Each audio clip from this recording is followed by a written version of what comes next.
In today's video, I'm going to teach you how to add dashboard view to Trello.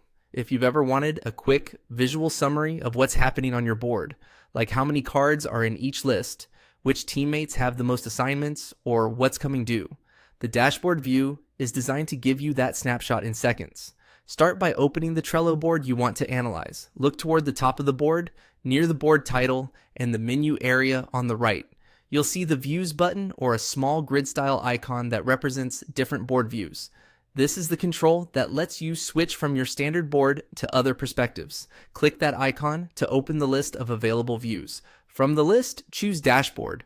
The moment you click it, Trello will switch from the familiar cards and lists layout to a collection of charts and key metrics built from the cards on your board. You haven't changed anything about your data. You're just viewing it in a new way, which makes it easier to spot trends, bottlenecks, and priorities. On the dashboard, you'll typically see visualizations that break down cards by list, by member, and by due date status. For example, a chart showing cards per list can highlight where work is piling up. A chart by member can reveal workload distribution across your team.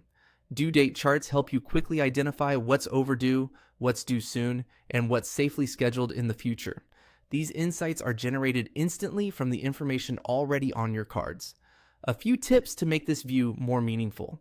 Make sure your cards have clear due dates, are assigned to the right members, and live in the correct lists.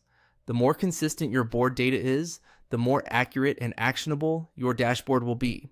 If you don't see the dashboard option, it may be limited by your workspace plan or permissions. In that case, check with your workspace admin or review your plan's features to confirm access. You can switch between different charts within the dashboard to focus on the metric that matters most right now.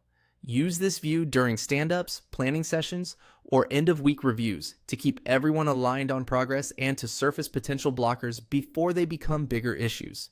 When you're done, you can return to your normal board by opening the same views menu and selecting the standard board view again. That's all there is to it. Click the view icon at the top, then choose dashboard, and you've got a powerful real-time overview of your work in Trello.